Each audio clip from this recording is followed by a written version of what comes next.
Profesor Dr. Insinyur Baharudin Jusuf Habibie atau yang lebih kita kenal dengan sapaan B.J. Habibie, lahir pada 25 Juni 1936 di Parepare, Sulawesi Selatan. Anak keempat dari 8 bersaudara ini menikah dengan Hasri Ainun Habibie pada tahun 1962.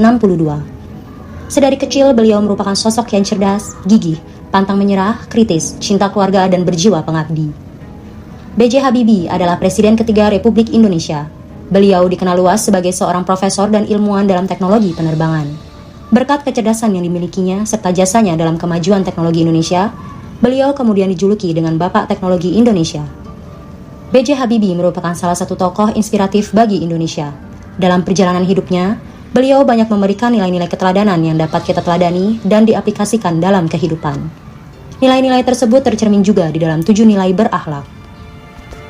Pada masa pemerintahannya, B.J. Habibie berupaya menjawab kebutuhan masyarakat Indonesia terkait reformasi birokrasi dengan meletakkan dasar reformasi yang kemudian diteruskan pemimpin Indonesia selanjutnya. Reformasi birokrasi yang dilakukannya adalah antara lain memisahkan birokrasi dengan pengaruh kepentingan politik praktis, melarang rangkap jabatan untuk memudahkan kebijakan dan pelayanan kepada masyarakat, serta memisahkan jabatan Gubernur Bank Indonesia dengan kabinet. Kebijakan tersebut merupakan sebagian contoh yang menunjukkan bahwa beliau memahami kebutuhan masyarakat dan berkomitmen untuk menjawab kebutuhan tersebut. B.J. Habibie juga mempunyai nilai akuntabel, yaitu melaksanakan tugas dengan bertanggung jawab, cermat, disiplin, dan berintegritas tinggi. Hal ini dibuktikan dengan saat memimpin bangsa Indonesia, meskipun tergolong singkat, beberapa kebijakan penting yang dikeluarkan beliau dan masih kita nikmati hingga sekarang. 1. Melahirkan Undang-Undang Otonomi Daerah merupakan upaya beliau mengatasi kesenjangan antara pusat dan daerah. 2. Kebebasan menyalurkan aspirasi melalui partai politik. Tak ayal pemilu 1999 diikuti 48 parpol. 3. Lahirnya Undang-Undang tentang Kebebasan Pers merupakan tonggak kebebasan pers Indonesia setelah 32 tahun berada di Orde Baru. B.J. Habibie dijuluki Bapak Teknologi Indonesia karena kompetensinya dalam teknologi pesawat terbang. Berkat ketekunan dan kejeniusannya, beliau mampu menciptakan teori baru yang disebut Crack Progression Point Theory yang menjadi salah satu standar keselamatan di dunia penerbangan internasional. Selain mendapatkan penghargaan nasional dan internasional, beliau berhasil membuat pesawat pertama di Indonesia yang dinamai N250 Gatot Kaca. Saat itu, beliau sedang menjabat menjadi Menteri Riset dan Teknologi Negara Indonesia. Tidak hanya kompeten dalam bidang iptek, selama menjabat menjadi Presiden ketiga Indonesia, beliau berhasil melaksanakan pemilu pertama di Indonesia serta menjamin kebebasan media massa di Indonesia dengan mengeluarkan undang-undang tentang pers. Meskipun masa kepemimpinan B.J. Habibie sebagai Presiden ketiga di Indonesia hanya 17 bulan, beliau memiliki peran dalam menciptakan keharmonisan di Indonesia. Salah satu peran beliau adalah menerbitkan peraturan yang menghapuskan penyebutan istilah pribumi dan non-pribumi dengan dikeluarkannya Instruksi Presiden Nomor 26 Tahun 1998. Yang selanjutnya beliau juga menghentikan pemberlakuan surat bukti kewarganegaraan Republik Indonesia bagi etnis minoritas di Indonesia, yaitu dengan menerbitkan Instruksi Presiden Nomor 4 Tahun 1999. Hal ini dilakukan untuk mengakhiri polemik etnis minoritas yang tinggal di Indonesia, agar dapat terciptanya keharmonisan dan kesetaraan. Mulai saat itu, etnis Tionghoa juga dapat merayakan Imlek secara bebas. Bapak B.J. Habibie adalah sosok contoh tokoh yang loyal bagi kita semua.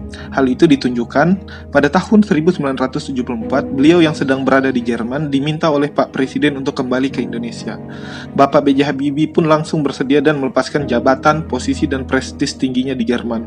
Sejak saat itu, Bapak B.J. Habibie pun mulai mengembangkan industri dan lembaga strategis hingga akhirnya lahir perusahaan milik pemerintah seperti PT Dirgantara Indonesia, Batan, Badan Pengkajian dan Penerapan Teknologi, serta PT Pindad.